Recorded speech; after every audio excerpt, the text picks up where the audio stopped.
anak-anak, bertemu lagi dengan Ibu Isti Indartanti. Kali ini Ibu akan memberikan satu cerita yang sangat bagus buat kalian.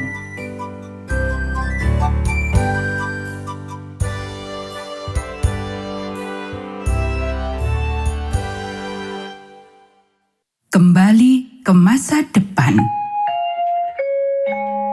Ayat hafalan Yosua pasal 23 ayat 14. Satu pun dari segala yang baik yang telah dijanjikan kepadamu oleh Tuhan Allahmu, tidak ada yang tidak dipenuhi. Semuanya telah digenapi bagimu. Tidak ada satu pun yang tidak dipenuhi.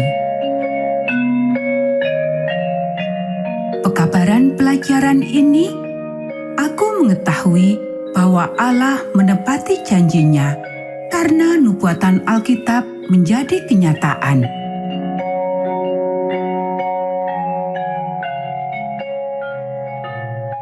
Carlos tahu bagaimana mengendarai sepeda, tetapi adiknya, Sarita, tidak.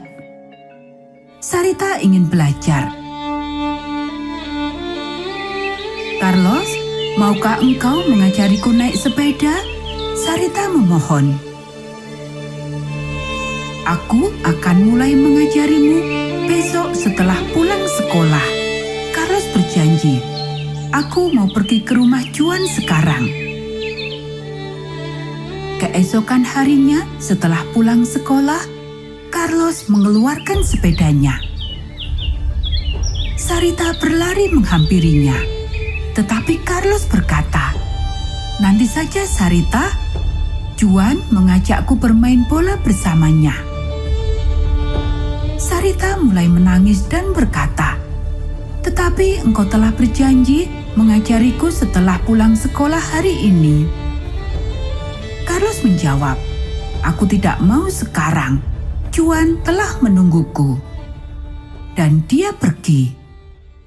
Apakah Carlos menepati janjinya?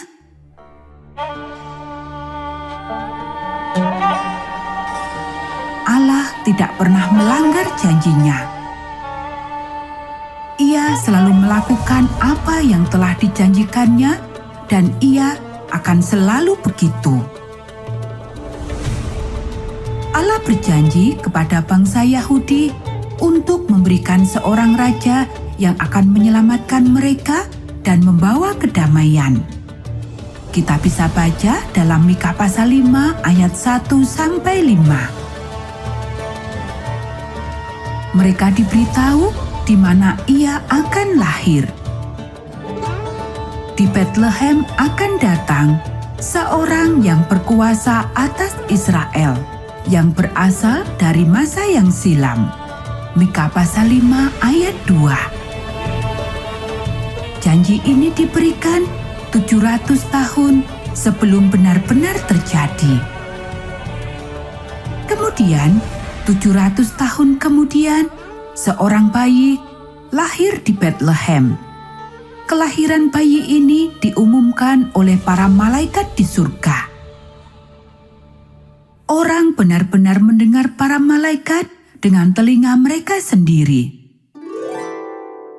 Ayah dari bayi ini adalah Allah. Ia benar-benar seorang yang berasal dari masa yang lalu, zaman kuno. Ia adalah Immanuel, yang artinya Allah beserta kita. Dan ia akan menyelamatkan umatnya dari dosa-dosa mereka. Kita bisa baca dalam Matius pasal 1 ayat 20-23. Allah menepati janjinya. Mika sang nabi berkata bahwa penguasa yang dijanjikan akan menggembalakan dombanya. Keagungannya akan mencapai akhir dunia. Mika pasal 5 ayat 4. Itu merupakan janji yang menyenangkan, karena bangsa Yahudi diperlakukan seperti hamba selama beberapa tahun. Tentu saja, ketika Yesus sudah besar, ia menyebut dirinya gembala yang baik. Ia Ia menyerahkan hidupnya bagi domba-dombanya. Kita bisa baca dalam Yohanes pasal 10 ayat 14 dan 15. Allah menepati janjinya. Dan Yesus memang menyerahkan hidupnya untuk dosa semua orang di dunia. Kita bisa baca dalam 1 Korintus pasal 15 ayat 3. Allah menjanjikan lebih banyak lagi tentang Yesus melalui para nabi. Yesus akan menderita dan mati untuk menyelamatkan umatnya demi dosa-dosa mereka. Kita bisa baca dalam Yesaya pasal 53 ayat 5 dan 12. Yesaya menulis bahwa Yesus terbiasa dengan penderitaan. Dia tertikam oleh karena pemberontakan kita. Oleh bilur-bilurnya, kita menjadi sembuh. Tuhan telah menimpakan kepadanya kejahatan kita sekalian. Ia menanggung dosa banyak orang. Yesaya pasal 53 ayat 5, 6, dan 12. Ya, Yesus benar-benar mati untuk menyelamatkan engkau dan aku. Allah menepati janjinya. Suatu Sabat, Yesus sedang berada di rumah ibadah. Ia diundang untuk membaca Alkitab pada zaman itu, gulungan. Yesus membaca tentang satu janji dari buku Yesaya. Allah akan mengutus seseorang untuk memberi kabar baik pada orang miskin, memberi kebebasan pada para tawanan, dan membantu orang buta melihat. Yesaya pasal 61 ayat 1. Semua orang mendengar dengan seksama.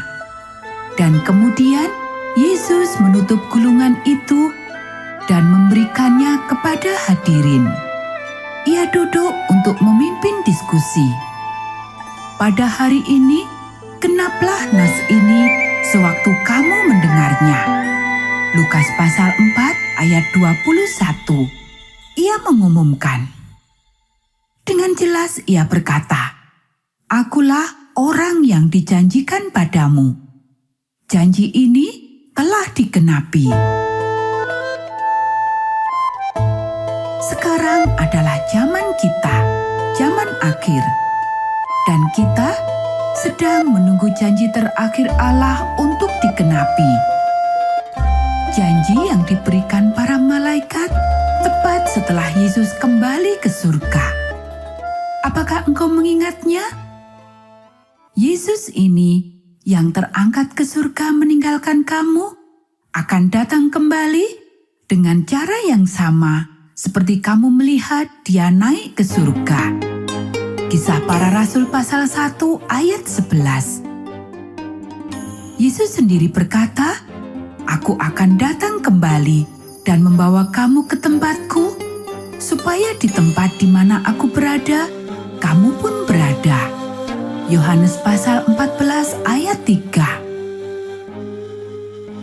Semua janji Allah yang lain dalam Alkitab menjadi kenyataan. Dan ini juga akan ditepati. Kita boleh percaya janji ini karena Allah menepati semua janjinya. Yesus akan datang lagi.